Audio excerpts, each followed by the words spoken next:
Hi, I'm Anne Marie, and you are listening to Achieve Spiritual, Holistic, and Psychic Radio. Now, today we have a treat for you. We have Anne Francis Rose, and she is a delightful combination of Puerto Rican and Irish. I'm going to ask you, how old were you, Anne, when you first started noticing that you had a special connection with your angels and with spirit? Well, you know, I have a story like so many who are like us. When I was probably about 4.5, I went in to have my tonsils removed, and it just so happened my older sister went in at the same time as I did.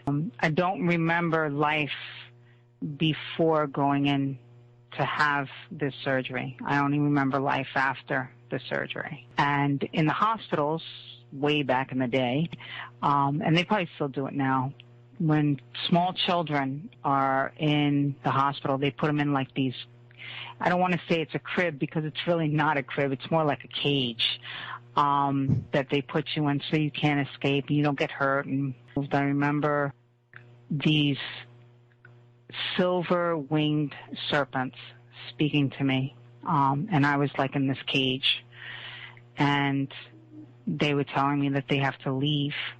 As I do now, I talk with my hands. You would think I was Italian. Me too. Uh-huh. So I was talking with my hands, and I noticed that my hands were really, really small.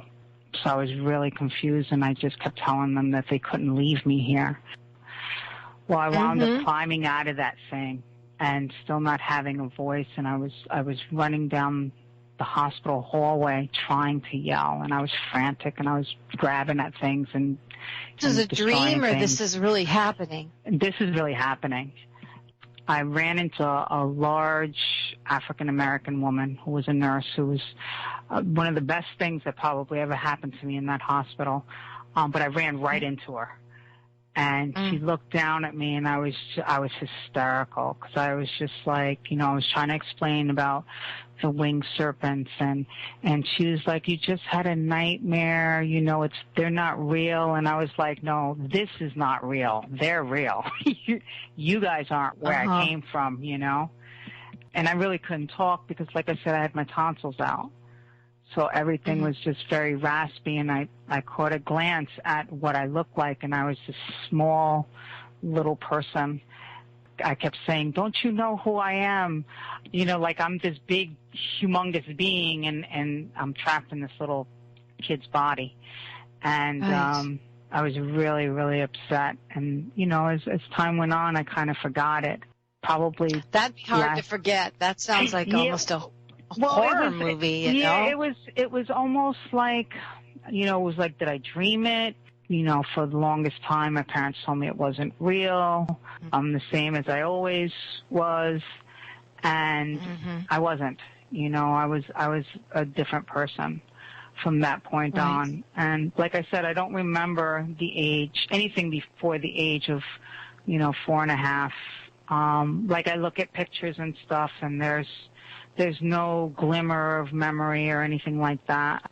And my sister told me that I was different, and my sister's very psychic as well. Interesting experience. And then as I got older, and I became more in tune with who I am and what I do, I met the beings again. They had changed. They're more angels than they are. I mean, to me, when I was a kid, they looked like silver serpents with wings, you know, because the energy just swirled around. So anything that swirls around looks like a serpent. Do you think that angels are such high frequency energy that sometimes they take the form of whatever emotion that we're in, so that sometimes there used to be a movie called Jacob's Ladder. His angel was a chiropractor, and he said that your angels will become, if you're in a bad mood, sometimes angels will come as a bad thing. It's not that they're bad, it's the way that they appear.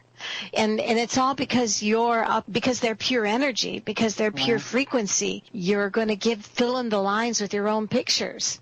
It's what your mind is willing to accept at that moment in time. It's funny that you even mentioned this because not many people would. Some of the dark energies that they see, I believe they create. It's what you're feeling, that's what you're going to manifest it in. They can't come to you as they truly are because you wouldn't be able to understand it, so they can only come to you as you would understand it, which would be in whatever frame of mind you are in.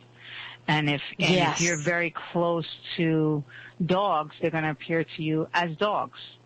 And I believe that a lot of cats, yes, I think a lot of time. I always say that we would be surprised at how many lost children and pets may actually be tests from our angel. What will you do if someone else needs help? It's not all about us. It's not all about, oh God, please give me. It's what will you give others? What will you give them?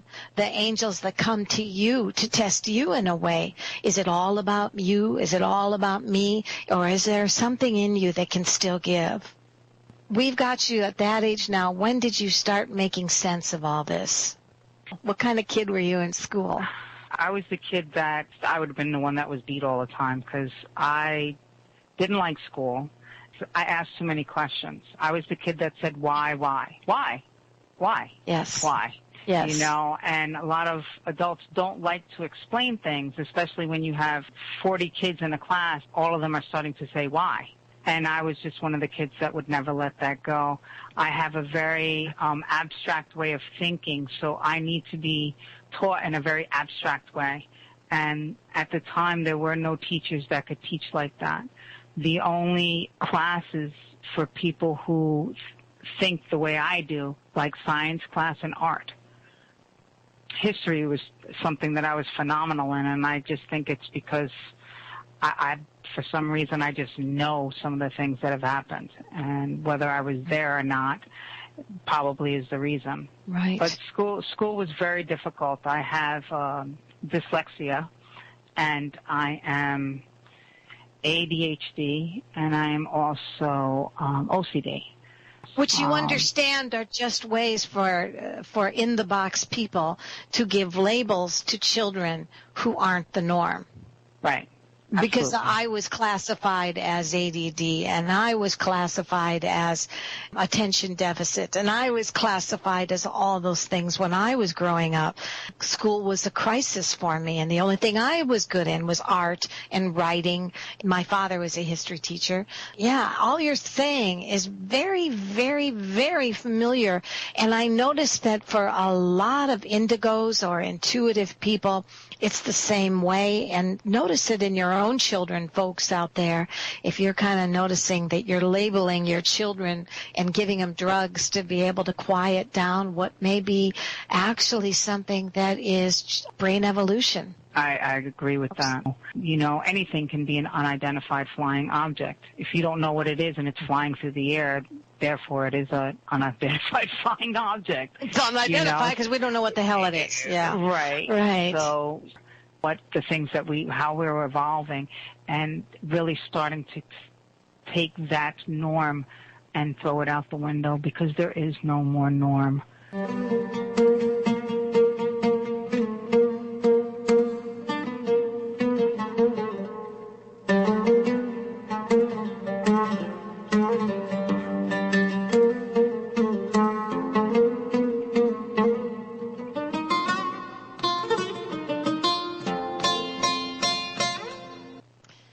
Tell us all about the calling of the angels. A German medium who actually had put this into place. She was inspired by the movie Play It Forward. Do you remember that movie? I'm not sure.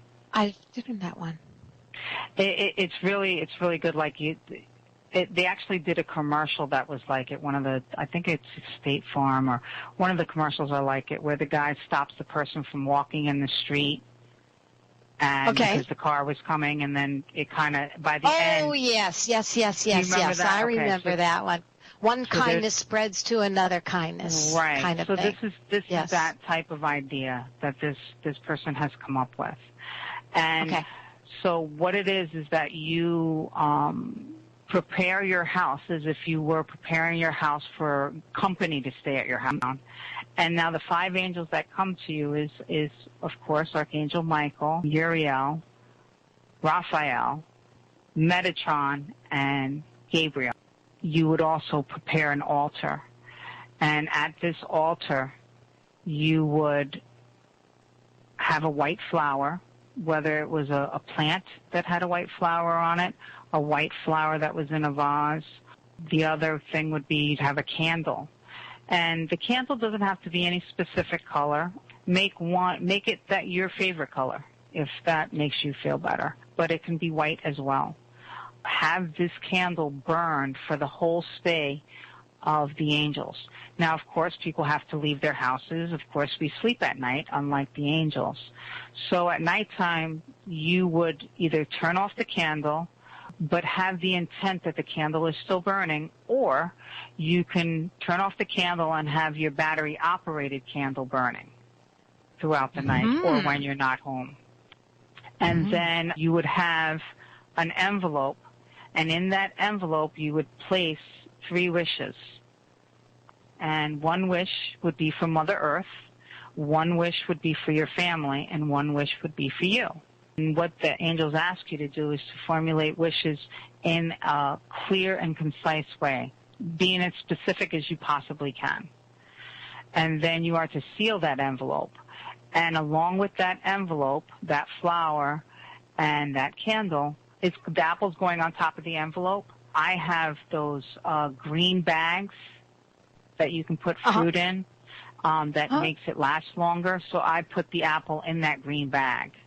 And then I put it on top of the envelope so I could leave it outside the refrigerator. And so then you place all these things together.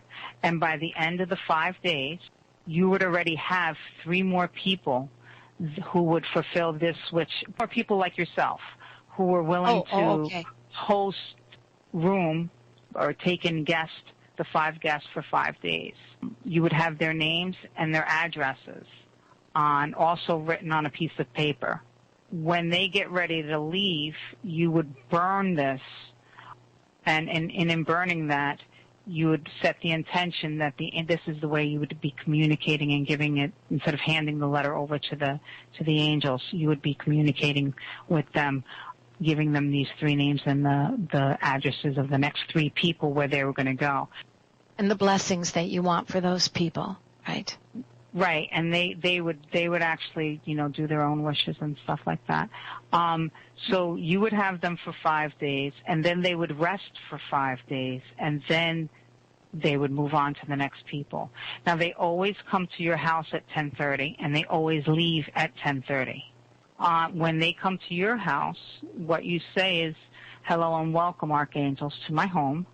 You were sent to me by," and say, if I sent them to you, you would say, "Ann, Rose," and you would say, "I am very grateful to each of you for purifying and bringing peace to this place and to the beings that live in it. I am very grateful to you for bringing harmony and joy and serenity to all, and I am very grateful for you fulfilling my wishes." And, it's funny because my angels came last night, so I'm opening the door at promptly 10:30 at night, and I'm like, "Hello and welcome," and I'm one of those people, I really don't care what other people think, but my dog goes ballistic, my Chihuahua. He's looking for them. Where are they? Yeah, where are they? Just starts losing his mind. His hair's up, and, you always listen to your animals because they see more than the average human sees. And I can feel their presence coming in, and so can my dog and the cat. So everybody's kind of like moving out. You're channeling guidance from your angels as they're here. And so you could write questions about anything that you want to know about. And then the answers that come to you, instead of analyzing them to death, you're just going to write them down. By the time they leave, on the day that they're leaving, you will burn the papers so that they can get the information for the next people. And then your letter for you make it go through flowing water. Now, most people don't have, rivers or lakes by them. So the next best thing for flowing water is the toilet, believe it or not. I keep it real, Unless you have a water fountain. or a water fountain. Or you can, take water from your faucet and pour it over the envelope itself and stuff. But you want to actually get rid of that. And you want to take the white flower or whatever it is. If it is just a flower and it's in a vase, you want to return it to the earth. So you want to, kind of bury it and put it back into the earth. If it is a plant, you want to bring it outside and you want to plant it. And then the apple that you have there, you actually eat, because all the positive energy from them being in your house has actually been placed into that apple. And by you eating the apple, you are absorbing that energy. Why don't we give them your website where they can contact you after the show?